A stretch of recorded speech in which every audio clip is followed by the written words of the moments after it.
there's a bumper sticker on one of the cars of one of the team members at the company that I work at that says, "Don't believe everything you think." Don't believe everything you think. It is brilliant because it's true. Just because our brain comes up with thoughts to fill the gaps between what we observe does not mean that those thoughts are accurate, which then means the feelings and emotions that are based on those thoughts that aren't accurate are also not accurate. They're not based on accurate things or accurate thoughts. Not that the feelings and emotions aren't accurate, because based on what those thoughts are, our brain will attach the feelings and emotions that should align with those thoughts. So the emotions are accurate, but the thoughts that those emotions are based on, good chance that the thoughts aren't accurate. Welcome to the EQ Gangster Podcast, where you will learn practical tools to grow your mental and emotional health and intelligence to be the best version of yourself, both at work and at home. It is real, raw, and transformational. The journey of emotional growth isn't easy, but it's worth it. I believe in you.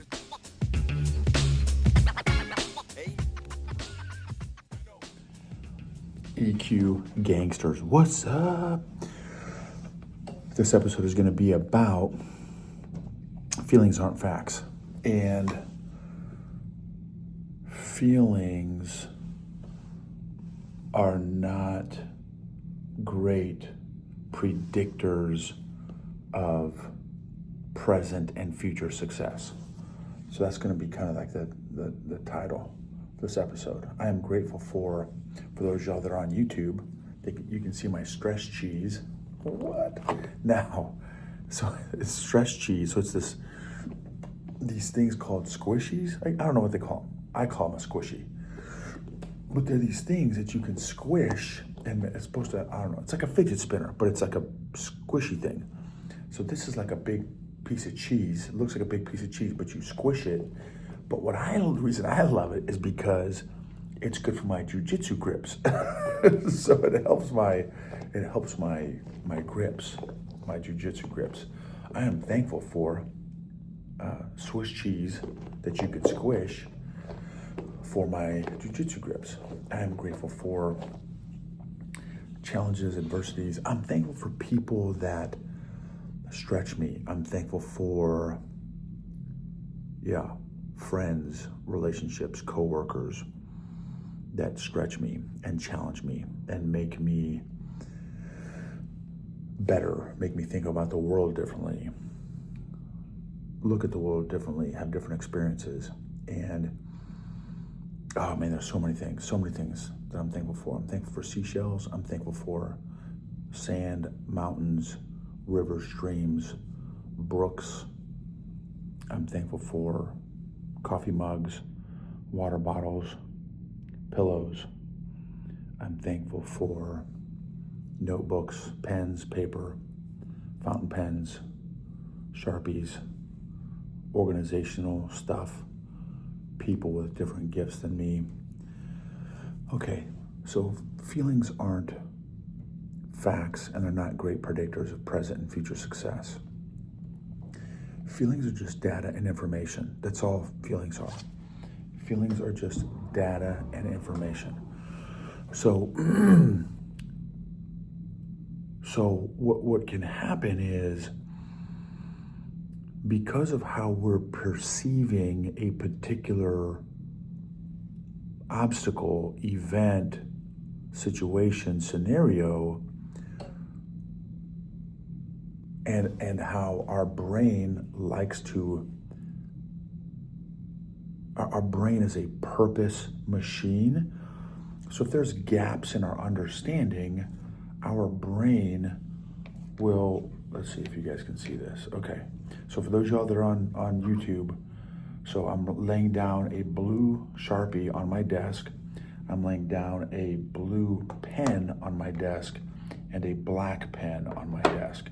And there's a space between all three pens, but they're lined up kind of in a line. Now, what the brain does is I've got two gaps in between my blue Sharpie that's in the middle, a gap between the blue pen and a gap between the black pen. Our brains, when we experience or observe stuff, what happens is our brain will fill the gaps of the spaces, or fill the gaps or the spaces between events with, because when we observe something, it can pop a particular thought, and then off of that thought, boom, not only will our brain fill those gaps with thoughts, but immediately behind those thoughts come emotions and feelings.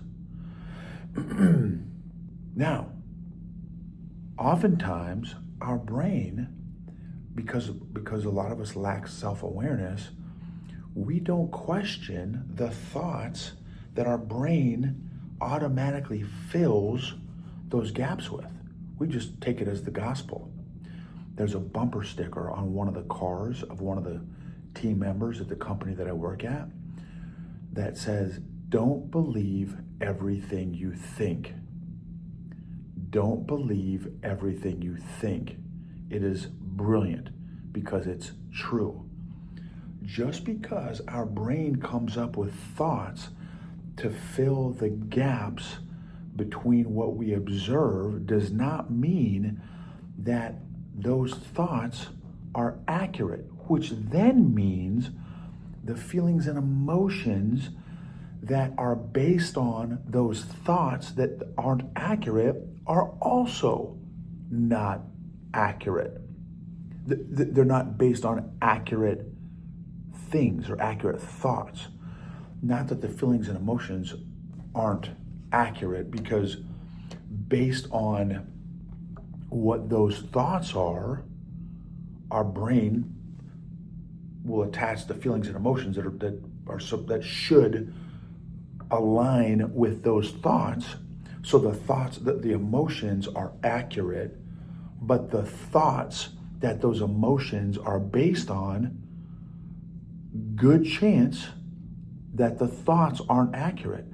So we've got to catch ourselves, which is why self-awareness is so important, because then as part of the self-management process, the self-regulation process, the emotional regulation process is, you can't manage what you're not aware of. You can't manage what you're not aware of. You can't manage what you're not aware of. And so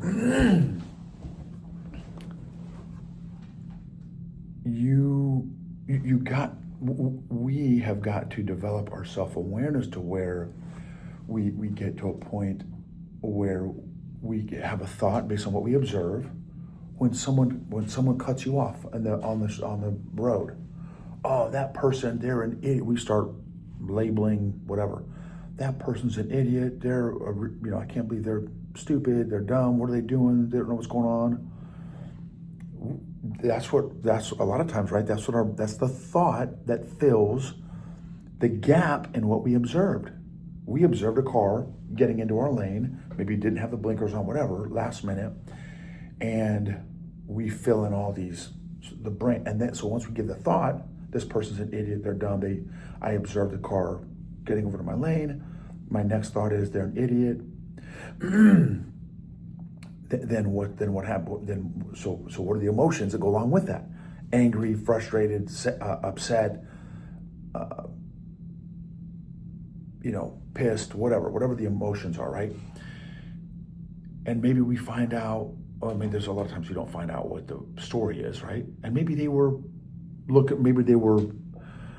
texting somebody. And so sometimes maybe they're new to the area, they don't know where they're at, and maybe their spouse just called them, and one of their kids busted their knee and is bleeding on the foot. It's like they're like spazzing out. Like, okay, you can have some empathy for that kind of, right? So, but our brain automatically starts filling the gaps of our observation and puts meaning based on based on previous data, whatever. It doesn't mean that the meaning and the thought is accurate.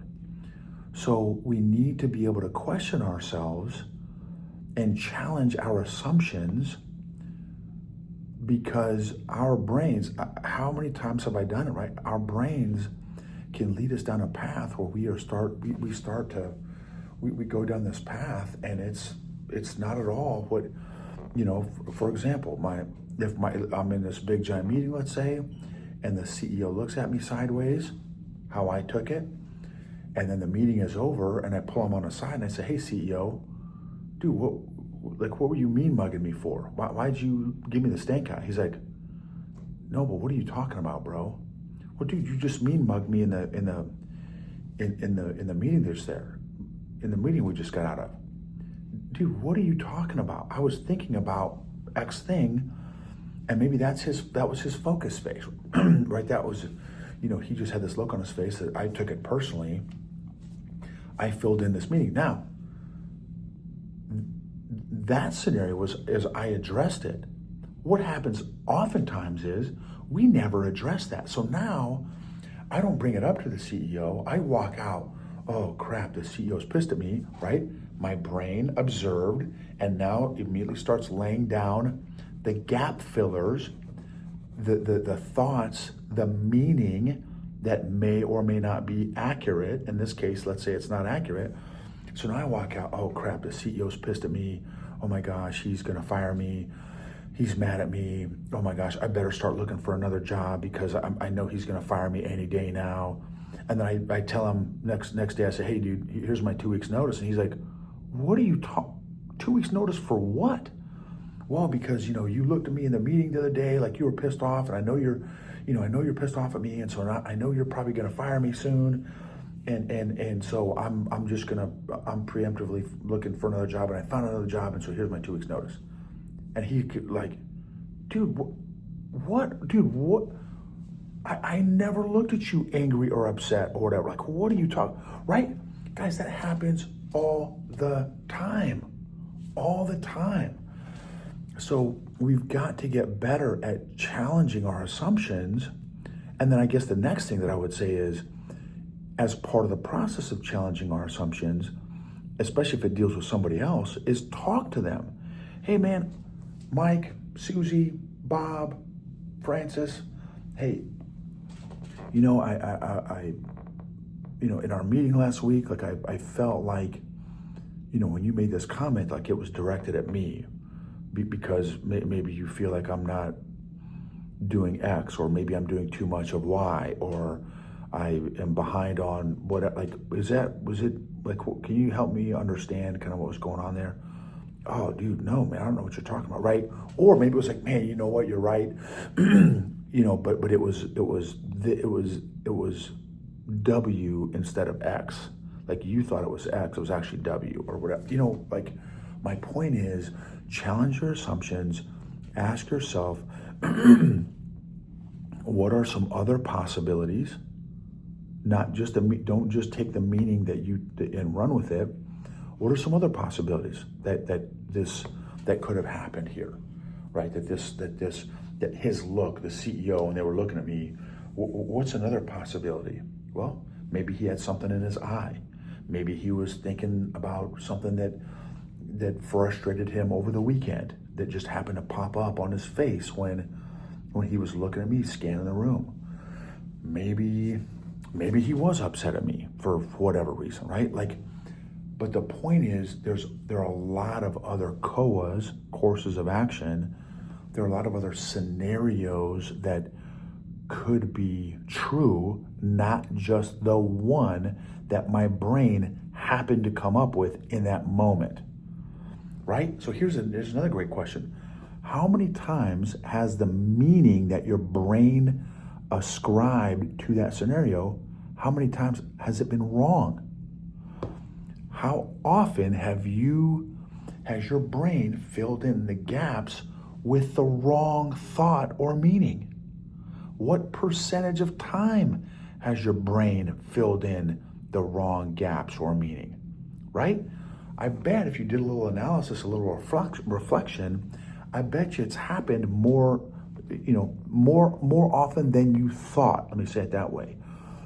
Maybe not most of the time. I'm not saying that it's most of the time, but I will tell you it's probably more often than you thought that it would be off. And so let me say it this way. I bet you it happens enough that we should question our assumptions more frequently. Let me say it that way. So let's be more intentional at challenging our assumptions and challenging the meaning and the thoughts that our brain automatically creates to fill gaps in what we observe.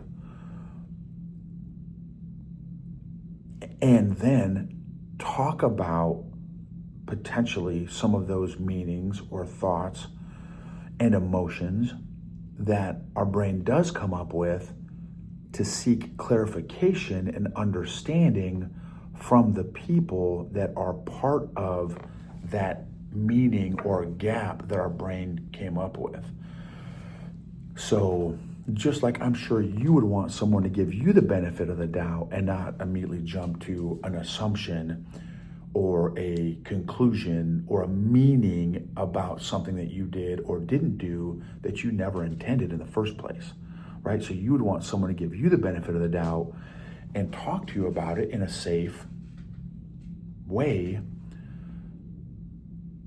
to so that the relationship isn't hurt and isn't hindered in some way. So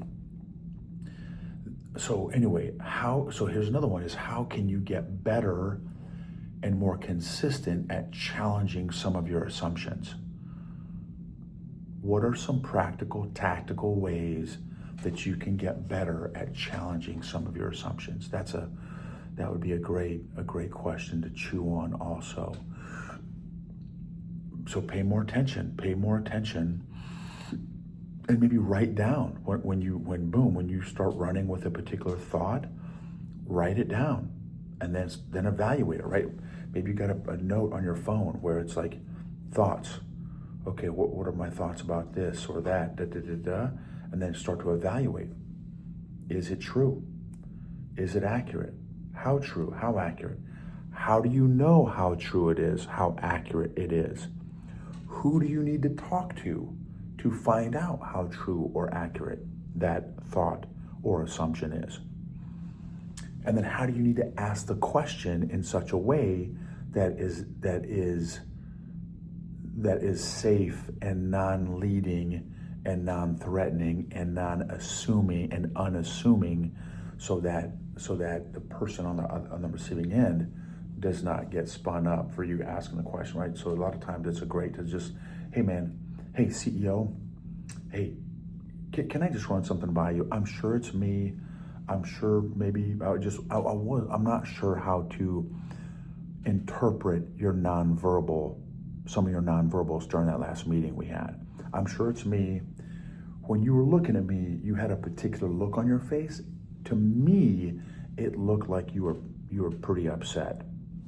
And if you were upset, can you help me better understand? Was it something that I did or said or didn't say or didn't do that upset you? And they may say, man, you know what? You're right. I was a little upset about you said this or did this or didn't say this or didn't do this. Or they could say, dude, I don't know what you're talking about.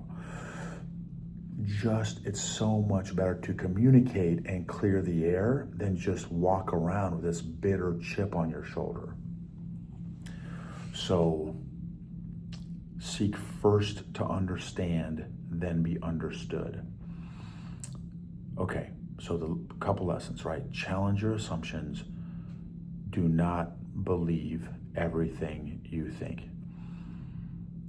If this episode helped in any way, or you thought, man, I think so-and-so, maybe you know a family member, a friend, or a colleague, or a coworker that you think could maybe use this. Maybe you know that they've got a beef with somebody else, but they haven't challenged maybe some of their assumptions. Maybe zap them, send them this link, and maybe it would encourage them or help them out. Your emotional freedom and emotional fitness is worth the discomfort to achieve your emotional health. It is worth becoming the discomfort of emotional growth is worth becoming the best version of yourself and who God created you to be.